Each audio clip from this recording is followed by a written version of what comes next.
નમસ્કાર મિત્રો, સ્વાગત છે તમારું અમારી યુટ્યુબ ચેનલ છોડ સાહિત્ય અને શિક્ષણમાં. હું છું પ્રાધ્યાપક આર કે વાળા અને આપના માટે લાવ્યો છું દરેક પરિવારમાં જોવા મળતી એક ચિંતાજનક બાળ સમસ્યા જે વધતી જ જાય છે. આ સમસ્યા છે બાળકોનું મોબાઈલ વળગણ કેમ દૂર કરવું. આ સમસ્યા દરેક ઘરની અને દરેક બાળકની છે. આમ તો શરૂઆતના વર્ષોમાં બાળકોમાં મોબાઈલની ટેવ પ્રમાણમાં ઓછી હતી. વડીલો બાળકોને મોબાઈલ આપતા ન હતા, પરંતુ વર્ષ 2020માં આવેલ કોરોના વાયરસથી અને ઓનલાઈન શિક્ષણથી માતા પિતાની ઈચ્છા ન હોવા છતાં બાળકના હાથમાં મોબાઈલ આપવાની ફરજ પડી હતી. અને ધીરે ધીરે મોબાઈલનો ઉપયોગ બાળકમાં એક ટેવના રૂપમાં કે વળગણના રૂપમાં પરિવર્તન પામ્યો છે. આજના બાળકમાં મોબાઈલની ટેવ એટલે સુધી છે કે તે ખાવાના સમયે, ઊંઘવાના સમયે, રમવાના સમયે અને ભણવાના સમયે મોબાઈલનો ઉપયોગ કરે છે. મોબાઈલના વધારે પડતા ઉપયોગથી બાળક જિદ્દી, ગુસ્સાવાળું અને વધારે આક્રમક બનતું જાય છે. અને આ પ્રશ્ન જ દરેક માતા પિતા માટે ચિંતાનો વિષય બન્યો છે. હવે આવી પરિસ્થિતિમાં બાળકને મોબાઈલથી દૂર કઈ રીતે રાખવું તેના માટે કેટલાક માર્ગદર્શક રૂપ સુઝાવ આપવાનો મારો અહીં પ્રયત્ન છે. આ વિડીયોમાં મારે ફક્ત તમને સુઝાવ જ આપવા નથી, પરંતુ એક સૂઝબૂઝ સાથે બનેલો વિડીયો પણ બતાવવો છે. નાના બાળકો સમજાવટ કરતાં અનુકરણ કે જોઈને વધુ શીખે છે. આ માટે એક વિડીયો કોઈએ બનાવ્યો છે.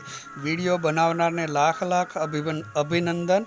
આ વિડીયો જોઈએ તે પહેલાં બાળકને મોબાઈલથી દૂર રાખવા માટેના માર્ગદર્શક બાબતોની ચર્ચા પ્રથમ આપણે કરી લઈએ. અને તેમાં પ્રથમ છે, બાળક માટે મોબાઈલ વાપરવાનો સમય નક્કી કરો અને એટલા જ સમય માટે બાળકને મોબાઈલ આપો. સમય પૂર્ણ થતાં મોબાઈલ પરત લેવો અને આ સમયગાળો ક્રમિક રીતે ઘટાડતા જવો. ધીરે ધીરે મોબાઈલ વાપરવાનું બાળક ઓછું કરશે. બીજી બાબત છે, બાળક સાથે સમય વિતાવો. બાળક સાથે રમત રમો, વાતચીત કરો, પ્રેમ કરો, બહાર ફરવા લઈ જાઓ. આવી પ્રવૃત્તિથી તેને મોબાઈલની યાદ આવશે નહીં. ત્યાર પછીની બાબત છે, બદલામાં સારી વસ્તુઓ આપો. બાળક જ્યારે મોબાઈલ માગે તો તેના બદલામાં બાળકને અન્ય ગમતી વસ્તુઓ આપવી. તેની પસંદગીની વસ્તુ મળતા મોબાઈલ બાળક માગશે નહીં. ત્યાર પછીની બાબત છે, મોબાઈલ ઘરના સામાન્ય વિસ્તારમાં રાખો. મોબાઈલ બાળકના રૂમમાં નહીં, પણ ડ્રોઈંગ રૂમ કે અથવા વડીલો બેસતા હોય કે તેમની નજર રહેતી હોય તેવી જગ્યા પર રાખો. સાથે જ બાળકના મોબાઈલમાં નેટનું કનેક્શન કદી પણ ન રાખો. જરૂર પડે તો બાળકના મોબાઈલને વાઈફાઈની સુવિધા આપો તથા બની શકે તો બાળકનો મોબાઈલ અલગ રાખો, જેમાં બાળકને ઉપયોગી હોય તેવી બાબતો સિવાયનું કશું ન રાખો તથા મોબાઈલમાં હંમેશા પાસવર્ડ રાખો.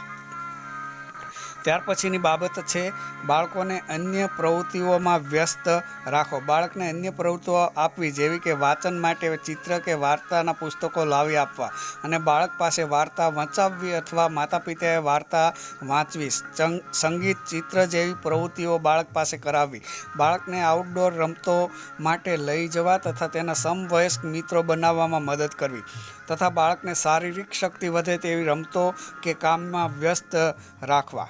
ત્યાર પછીની બાબત છે, ખુદનું ઉદાહરણ બેસાડો. બાળકો હંમેશા મોટેરાઓની નકલ કે અનુકરણ કરતા હોય છે.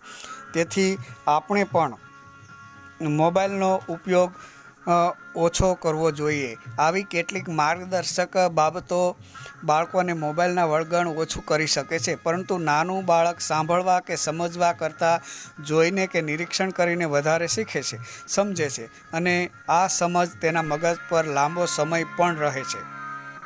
અને ખાસ શિક્ષકો દ્વારા કહેલી વાત બાળકોને ખૂબ જ અસર કરે છે. આવો જ એક વિડીયો શાળા માટે બન્યો છે. પ્રાથમિક શાળા અને બાલવાડીના શિક્ષક ભાઈ બહેનોએ પણ આવી યુક્તિ અજમાવી બાળકોને જીવન શિક્ષણ આપી શકે છે. તો ચાલો જોઈએ પ્રથમ વિડીયો. આ વિડીયો સ્કૂલનો એક અભિનય છે. એક ટીચર પોતાની આંખ પર કપડું રાખીને આવે છે અને કહે છે કે મને બહુ મોબાઈલનો ઉપયોગ કર્યો એટલે મને આંખમાં દુખે છે અને આંખમાંથી ખૂન નીકળે છે.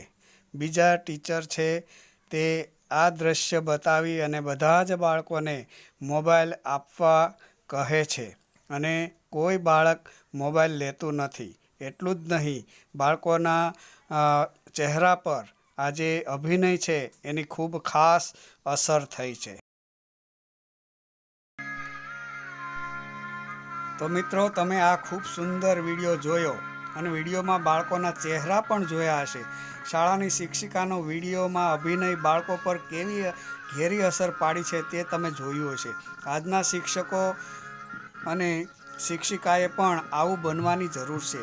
યુક્તિઓ દ્વારા જ બાળકને શીખવી શકાય છે. તો મિત્રો, અહીં વિડીયો પૂર્ણ થાય છે. વિડીયો ગમ્યો હોય તો વિડીયોને લાઇક, શેર અને કોમેન્ટ કરજો અને અમારી ચેનલમાં જોડાવા અમારી ચેનલને સબસ્ક્રાઈબ કરજો. આપણે ફરી મળીશું આવા એક અલગ જ વિડીયો સાથે. ત્યાં સુધી આપ સર્વ ખુશ રહો. ધન્યવાદ.